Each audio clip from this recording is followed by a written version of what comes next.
Assalamualaikum warahmatullahi wabarakatuh. Apa kabarnya anak-anakku sekalian? Semoga semuanya dalam keadaan sehat walafiat, amin. Bertemu lagi dengan Ibu dalam pelajaran matematika, dan pada kesempatan kali ini kita masuk ke bab 2 tentang koordinat kartesius. KD-nya 3.2 menjelaskan kedudukan titik dalam bidang koordinat kartesius yang dihubungkan dengan masalah kontekstual. 4.2 menjelaskan kedudukan titik dalam bidang koordinat kartesius yang dihubungkan dengan masalah kontekstual. Indikatornya yang pertama mencermati letak suatu tempat atau benda pada denah. Yang kedua mengumpulkan informasi tentang kedudukan titik terhadap titik asal 0,0 dan selain titik asal pada bidang koordinat kartesius. Yang ketiga menyajikan hasil pembelajaran tentang koordinat kartesius dan menyelesaikan masalah tentang koordinat kartesius. Ini untuk peta konsepnya ya.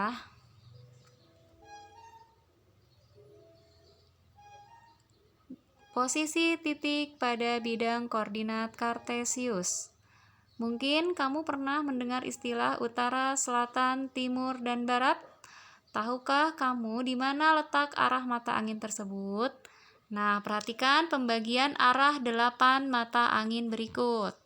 Jadi yang paling atas utara, ke bawah itu kalau ke atas utara, ke bawah selatan ya. Barat, timur, ada barat laut, timur laut, barat daya, dan tenggara.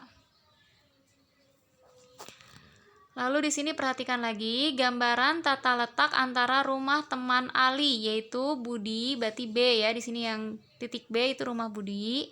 Cahya C, Dita, Eni, Fitri terhadap rumah Ali. Sebagai acuan atau patokan masing-masing adalah sebagai berikut. Coba gambarnya diamati 2.2. Rumah Ali adalah suatu tempat dalam matematika bermakna sebagai suatu titik yang digunakan sebagai titik acuan atau patokan untuk menyatakan letak rumah teman-temannya. Artinya, dalam standar arah mata angin, rumah Ali merupakan titik pangkal acuan letak terhadap rumah teman-temannya. Atau di sini kita sebut titiknya 0,0 ya. Di sini rumah Ali ya kan, ke utara 200 meter tuh. Ya, berikutnya. Tinjauan secara formal matematikanya berdasarkan tinjauan kontekstual secara matematis, rumah Ali itu dianggap sebagai titik acuan dengan satu satuan mewakili jarak sepanjang 100 meter. Sehingga pada standar arah mata angin, letak rumah Ali dan rumah teman-temannya adalah sebagai berikut. Rumah Ali atau A bersesuaian dengan titik pangkal koordinat, yakni A sama dengan 0,0 atau titik O 0,0. Jadi di sini letak suatu titik terhadap titik acuan adalah titik acuannya itu 0,0 kan ya. Ke kanan itu berarti pada sumbu X ya. Pada sumbu X kalau ke kanan positif dan ke kiri itu negatif. Itu sumbu X-nya ya. Yang kanan positif, yang kiri negatif. Sedangkan pada sumbu Y-nya yang atas, berarti ke atas adalah positif dan ke bawah adalah negatif. Sesuai konvensi, koordinat kartesius terbagi menjadi 4 kuadran seperti pada gambar di samping. Tampak bahwa pembagian kuadran itu sebagai berikut. Kuadran 1 itu sumbu X-nya yang positif dan sumbu Y-nya positif. Ingat ya, kuadran 1 itu dua-duanya positif, X-nya positif, Y-nya positif. Kuadran 2, X-nya, sumbu X-nya negatif, sumbu Y-nya yang positif. Kuadran 3, sumbu X-nya negatif, sumbu Y-nya juga negatif, dua-duanya negatif. Dan kuadran 4 itu sumbu X-nya positif dan sumbu Y-nya yang negatif. Coba kita perhatikan. Berdasarkan aturan sistem koordinat kartesius, pernyataan berikut adalah titik acuan, perhitungannya titik D, tentukan posisi relatif titik-titik lainnya terhadap titik D terhadap dirinya sendiri.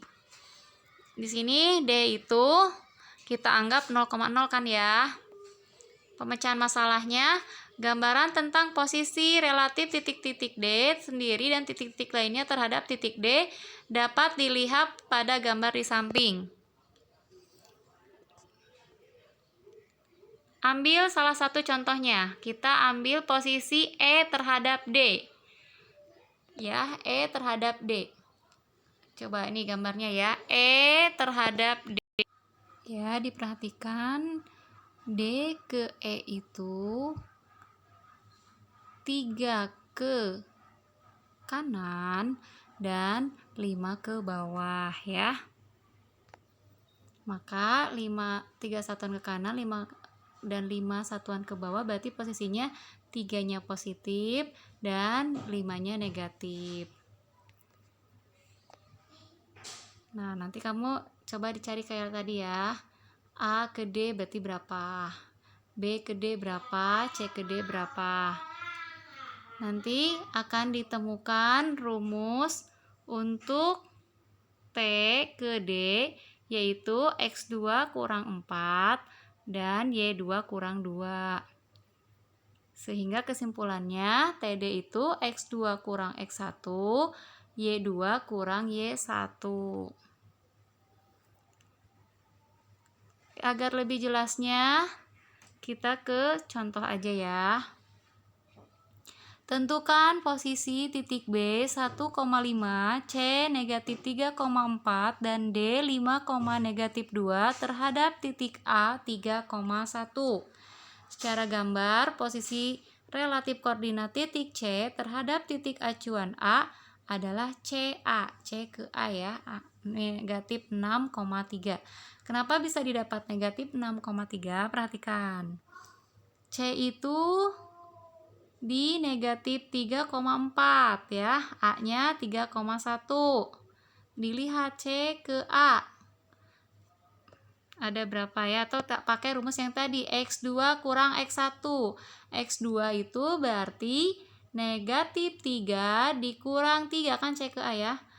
Negatif 3 dikurang 3, Y2 kurang Y1, berarti 4 dikurang 1, makanya didapat negatif 6,3. Nih penjelasannya ya. Negatif 3 dikurang 3, negatif 6. Y2 kurang Y1 atau Y yang C dikurang Y yang A. 4 kurang 1 sama dengan 3.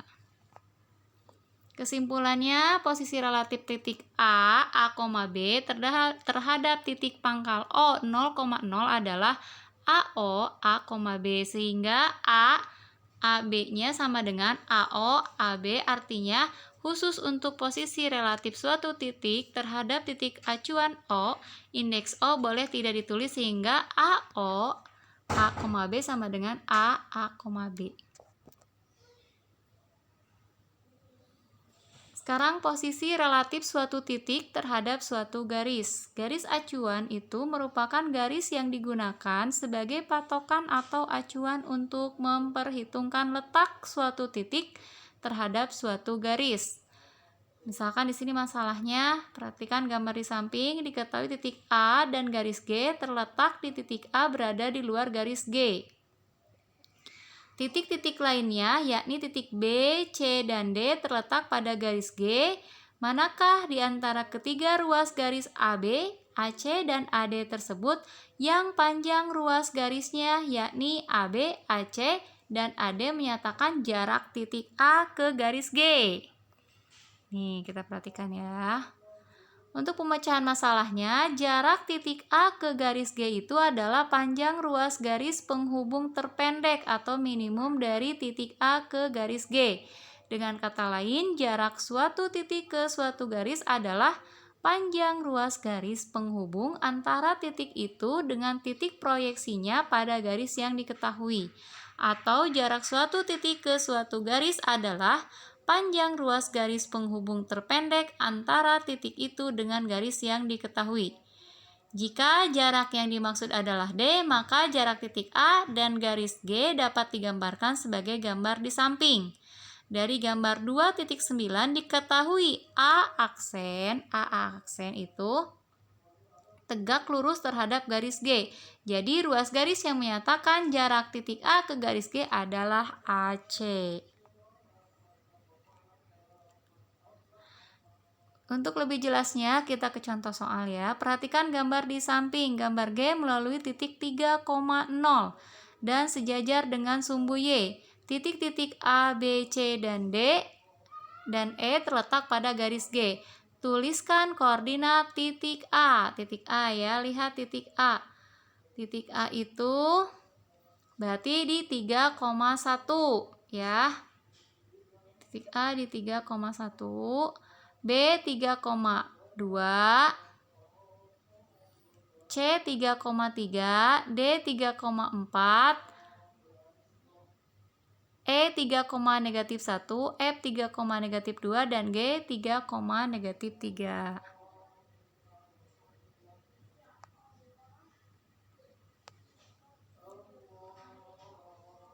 Jadi kalau ada titik 3,1 berarti 3 itu di sumbu X, satunya di sumbu Y ya.